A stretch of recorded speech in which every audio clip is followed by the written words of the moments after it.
ভারত নানাভাবে আমাদেরকে অনেক রকমের হুমকি দিচ্ছে। ডক্টর হাসানুল হক মিলন, ভারতে এই মুহূর্তে মোদী সরকার আছে এবং সেই আমলটাতে আসলে তাদের মিডিয়াকে গদি মিডিয়া বলা হয়।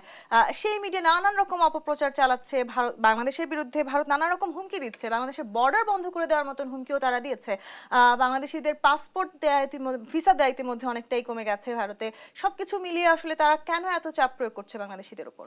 তাদের তো ভিসা লস হয়েছে এই গভর্নমেন্ট আসার পরে। ধরুন এই ট্রানজিটের নামে করিডোর যেটা তারা নিয়েছিল, বলা হয়েছিল এক কন্টেইনার প্রতি 10,000 টাকা দিতে হবে, পার টন 1,000 টাকা দিতে, তাও তো দেয়নি। একটি কন্টেইনার 1 মাইলের জন্য ফি দিত 85 টাকা। এই যে আশুগঞ্জ, কলকাতা থেকে আশুগঞ্জ নৌপথে আসতো, নৌ ট্রানজিটে দিত না, আকাশ ট্রানজিটে দিত না, এখান থেকে রোডে যেত, তখন প্রতি কিলোমিটার জন্য যে 85 টাকা। এতে কি আমাদের রাস্তা মেনটেন্যান্স খরচ হয়, বা আমাদের বন্দরগুলো যে খরচ হয় সেটা কি তারা দিচ্ছে? এই যে এনবিআর এর সার্কুলার দিয়ে মংলা বন্দর, চিরাং বন্দর খুলে দিল এবং তাদের জন্য স্পেশাল 7 সিস্টার ট্রান্সপোর্ট করার জন্য তাদেরকে সব কিছু ফ্রি করে দেওয়া হলো। এই যে সুবিধাগুলো তারা পেয়েছে, এই সুবিধাগুলো তো অন্য কোনো সরকার কখনো দিবে বলে আমার বিশ্বাস হয় না। তা তারা তো নেট লস করছে। যদিও এখনো আমরা তো কিছুদিন আগেও আমাদের ফরেন অ্যাডভাইজার শুনেছিলাম নিয়ারলি $5 to $6 বিলিয়ন তাদের লোকরা কাজ করে নিয়ে যাচ্ছে। আমাদের হেলথ সেক্টরে তারা এক্স্যাক্টলি এই অ্যামাউন্টের মতো নিয়ে যাচ্ছে। বা আমাদের ট্রেড ইমব্যালেন্স ধরা হয় নিয়ারলি 10 বিলিয়ন আমরা ইম্পোর্ট করি, 1 বিলিয়ন শুধু এক্সপোর্ট করি। বা যারা যেইভাবে ট্যারিফগুলো বাংলাদেশের কমোডিটির উপরে করেছে, সেই জন্য ভারতে এই আমাদের কমোডিটি, আমাদের এক্সপোর্ট আইটেমগুলো সেখানে মার্কেট পাচ্ছে না। আপনি এখনও কাজটি নেই যে তারা করছে না। এই আমাদের তিস্তা বলুন আর পদ্মা বলুন, ফারাক্কা দিয়ে বন্ধ করে ফেলেছে, আমাদের দেশকে শুকিয়ে ফেলছে, ডিস্যালানাইজেশন হচ্ছে। সব মিলিয়ে এমনভাবে তারা 15 বছর পেয়ে বসেছিল যে তারা বাজারের চেয়ে বেশি দামে তাদের কাছ থেকে বিদ্যুৎ কিনতে হবে, কয়লার টাকা অ্যাডভান্স দিতে হবে। আপনি বলতেছেন কি বলবেন যে তারা আমাদের কাছে করেনি? এই অ্যাডভান্টেজ তো আর তারা জীবনও পেতে পারে না, পাবে না। জেকে বসা যাকে বলে সেই অবস্থানে ভারত ছিল বাংলাদেশের উপরে। মানে দাদা তো দাদাই। আমি এখানে একটু আপনাকে একটা সম্পর্ক প্রশ্ন করতে চাই।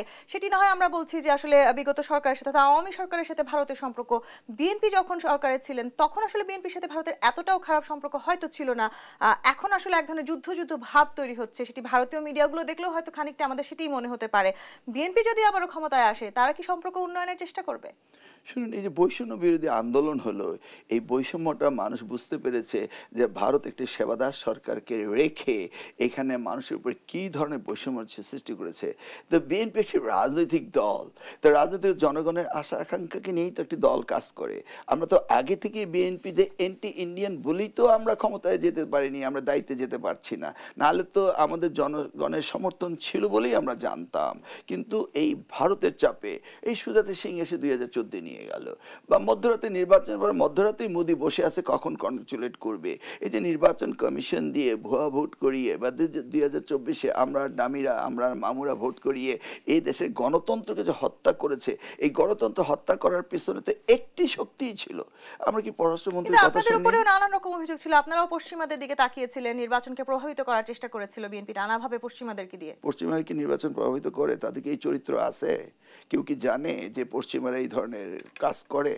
স্ক্যান্ডিনেভিয়ান কান্ট্রিগুলো পৃথিবীর সবচেয়ে বড় গণতান্ত্রিক দেশগুলো, আমেরিকা, ইউরোপ, তারা কি এই ধরনের নোংরামি শিখেছে? তাদের রক্তে কি নোংরামি আছে? যারা নোংরা তাদের তো আমরা দেখতে পেয়েছি। তা নাহলে আমাদের দেশের পতিত সরকার তাদের আশ্রয় দিতে হবে কেন? সেখান থেকে তারা আবার এত বড় টেলিফোন কনভারসেশন করে টুস করে চলে আসবে। বা এখন পর্যন্ত আমরা জানি না কেন সাবেক খুনি হাসিনা যে ভারতে রয়েছে, কোন স্ট্যাটাসে রয়েছে, এটাও তো আমরা জানি না।